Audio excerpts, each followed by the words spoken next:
नमस्कार, मैं दीप्ति और आप देख रहे हैं बातें यूपी की। और आइए शुरुआत करते हैं अपने खास कार्यक्रम यूपी दिस वीक की। पर उससे पहले नजरें हेडलाइंस पर।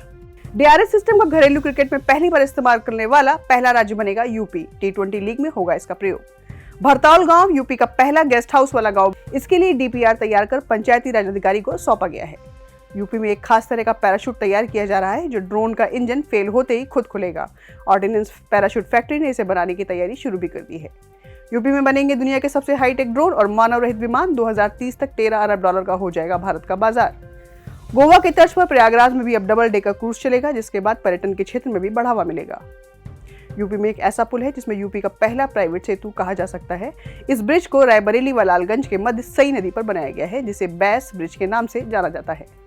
संसद में कानून मंत्री ने एक प्रश्न का जवाब देते हुए बताया कि देश की विभिन्न अदालतों में 5 करोड़ से अधिक मामले लंबित हैं, जिनमें सबसे अधिक मामले उत्तर प्रदेश की अधीनस्थ अदालतों में पेंडिंग हैं। और अब खबरें विस्तार से। इस बार यूपी T20 लीग में डिसीजन रिव्यू सिस्टम यानी डीआरएस का इस्तेमाल होगा। अभी तक देश में किसी भी घरेलू स्तर की क्रिकेट लीग में डीआरएस का इस्तेमाल नहीं हुआ है। अभी तक देश में केवल अंतर्राष्ट्रीय मैचों में डीआरएस का प्रयोग किया गया है। बता दें कि यूपी T20 लीग के 23 अगस्त से प्रारंभ होने वाले मुकाबलों में डीआरएस पद्धति का इस्तेमाल किया जाएगा। यूपी T20 लीग का पहला सत्र वर्ष 2023 में खेला गया था, तब इसमें 34 मुकाबले हुए थे। डीआरएस पद्धति को मैच में इस्तेमाल करने के लिए इसके सेटअप पर काफी खर्च होता है। एक मैच की बात करें तो 2 कैमरा सेटअप के लिए लगभग 5 लाख रुपए का खर्च आता है। इसके चलते घरेलू सीरीज में कोई एसोसिएशन इसका इस्तेमाल नहीं करती है। यूपी के एक बरेली में भितरी के भरतौल गांव के नाम एक और उपलब्धि दर्ज होने जा रही है। भरतौल गेस्ट हाउस वाला प्रदेश का पहला गांव होगा। भरतौल गांव में 25,000 वर्ग मीटर में गेस्ट हाउस बनाया जाएगा। ग्राम पंचायत ने गेस्ट हाउस का डीपीआर तैयार कर पंचायती राज अधिकारी को सौंपा है। भितरी ब्लॉक का भरतौल गांव राज्य के साथ राष्ट्रीय स्तर के कई पुरस्कार हासिल कर चुका है। भरतौल गांव ने इस साल मुख्यमंत्री पंचायत प्रोत्साहन पुरस्कार हासिल किया है। भरतौल गांव को शासन ने 35 लाख की पुरस्कार राशि दी है। ग्राम पंचायत ने गांव में गेस्ट हाउस बनाने का फैसला किया है। पिछले महीने पंचायती राज विभाग के निदेशक ने भरतौल का दौरा किया। ग्राम प्रधान ने गांव में गेस्ट हाउस बनाने का प्रस्ताव निदेशक को दिया तो निदेशक ने प्रस्ताव की तारीफ की। गेस्ट हाउस में 4 AC रूम के साथ मीटिंग हॉल और ट्रेनिंग हॉल भी बनाया जाएगा। चलते अगली खबर की ओर। अगले 5 वर्षों में ड्रोन क्रांतियुग की शुरुआत करने के लिए कानपुर की पैराशूट फैक्ट्री OPF ने तैयारी शुरू कर दी है। होम डिलीवरी, लॉजिस्टिक और मेडिकल के क्षेत्र में इस्तेमाल बढ़ने पर 5 से 12 किलो वजन तक के ड्रोनों के लिए पैराशूट बनने शुरू हो गए हैं। आसमान में जितनी ज्यादा संख्या में ड्रोन मंडराते नजर आएंगे, उनमें उतनी ही तकनीकी खराबी से गिरने का खतरा बढ़ेगा। इन खतरों को रोकने के लिए आयुध पैराशूट फैक्ट्री ने छोटे पैराशूट का निर्माण तेज कर दिया है। ड्रोन के फ्री फॉल होते ही जैसे ही गुरुत्वाकर्षण बल ड्रोन पर लगेगा, तत्काल ही पैराशूट खुल जाएंगे और धीमी गति से ड्रोन की सेफ लैंडिंग हो जाएगी। रुक करते अगली खबर की ओर। भारतीय सेना को यूपी के ड्रोन और मानव रहित विमान नई ताकत देंगे। पहली बार यूपी में ड्रोन व मानव रहित विमान के लिए परीक्षण और शोध केंद्र बनाया जा रहा है। 60 करोड़ की लागत से बनने वाले ड्रोन टेस्टिंग फाउंडेशन में 45 करोड़ केंद्र सरकार देगी। वही HAL इस योजना का नेतृत्व करेगा। Bharat electronics limited, Yantra India limited, gliders India limited, Bharat earth movers limited, IIT Kanpur और यूपीडा की अहम भूमिका होगी। यूपी डिफेंस कॉरिडोर में सेना के लिए सुसाइडल ड्रोन, 2 से 3,000 किलोमीटर की दूरी तय करने वाले ड्रोन, मीलों ऊपर से ही खुफिया निगरानी जैसे ड्रोन यहाँ विकसित होंगे। अपनी तरह के पहले सेंटर का नाम US टेस्टिंग फाउंडेशन रखा गया है। वहीं यूपी ने भी ड्रोन व मानव रहित विमान का गढ़ बनने की तरफ कदम बढ़ा दिए हैं।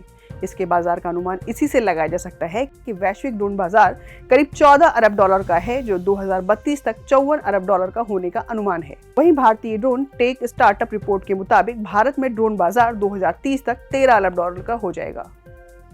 चलते अगली खबर की ओर। यूपी के प्रयागराज में गोवा की तर्ज पर जल्द ही डबल डेकर क्रूज चलेगा। इसी पर देशी और विदेशी सैलानी गंगा यमुना की लहरों पर पर्यटन का लुत्फ ले सकेंगे। दरअसल जल पर्यटन को बढ़ावा देने के लिए प्रयागराज मेला प्राधिकरण ने डबल डेकर क्रूज के लिए टेंडर भी जारी कर दिया है। इस डबल डेकर क्रूज पर भी सभी सुविधाएं होंगी। जानकारी के मुताबिक इसमें आराम के लिए कुर्सियां और गद्दे भी होंगे। साथ ही खाने पीने का भी इंतजाम किया जाएगा। संगम तक आने वाले सैलानी, चाहे वे देशी हो या विदेशी, इस क्रूज की बुकिंग करा सकेंगे। यह 40 लोगों की क्षमता वाला होगा। खास बात यह है कि इसकी बुकिंग सुबह से शाम तक और शाम से सुबह तक हो सकेगी। अपने परिवार या दोस्तों के साथ यादगार पार्टी करना चाहते हैं तो इस क्रूज को बुक करा सकते हैं। रुक करते अगली खबर की ओर। 150 साल से अधिक समय पहले सई नदी पर चंदे से बनाया गया पुल खस्ता हाल में है। 1867 में 86 तालुकेदार और 200 जमींदारों के सहयोग से बने बैस ब्रिज ऐतिहासिक धरोहर है। लेकिन इसकी मरम्मत तक नहीं की गई है। अगर इसका संरक्षण ना किया गया तो यह कभी भी ढह सकता है। हालांकि शहर के लोग इसके संरक्षण की कई बार मांग उठा चुके हैं, लेकिन इस पर कोई काम नहीं हुआ है।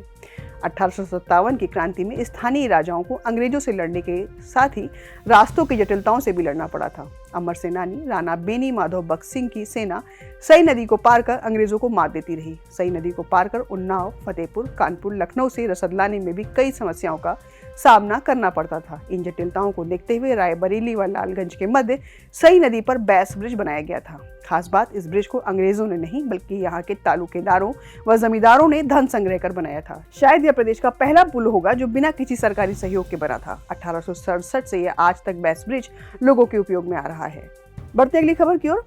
देश भर की अदालतों में पेंडिंग केसों को लेकर कानून मंत्री अर्जुन राम मेघवाल ने संसद में जवाब दिया है।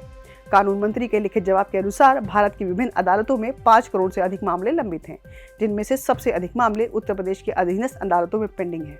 यूपी की अदालतों में 1.18 करोड़ से अधिक केस लंबित पड़े हैं। कानून मंत्री अर्जुन राम मेघवाल ने कहा कि सर्वोच्च न्यायालय में 84,045 मामले लंबित हैं, जबकि विभिन्न उच्च न्यायालयों में 60,11,678 मामले लंबित हैं। कानून मंत्री के अनुसार जिला और अधीनस्थ न्यायालयों की बात करें तो सबसे अधिक 4,53,51,913 मामले लंबित हैं। और अब चलते चलते नजर डाल लेते हैं देश और दुनिया की कुछ अन्य अहम खबरों पर। दक्षिण अफ्रीका के राष्ट्रपति सिरिल रामाफोसा ने एक व्यापक जलवायु परिवर्तन अधिनियम पर हस्ताक्षर करके इसे कानून बना दिया है।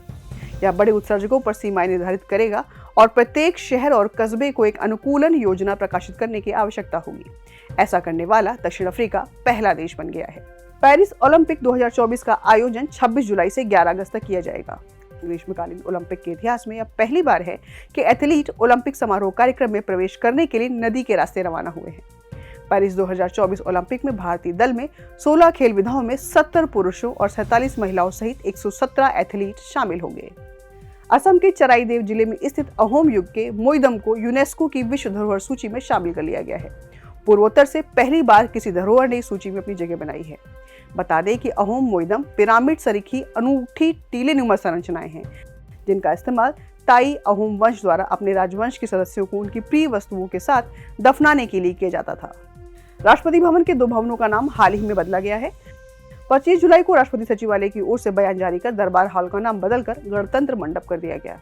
वहीं अशोक हॉल का नाम भी बदलकर अशोक मंडप किया गया है। वर्ल्ड पासपोर्ट रैंकिंग में भारत 82वें पायदान पर है। 24 जुलाई को हेनली एंड पार्टनर्स ने दुनिया के सबसे पावरफुल पासपोर्ट की रैंकिंग जारी कर दी है। इस लिस्ट में भारत को 82वां स्थान मिला है।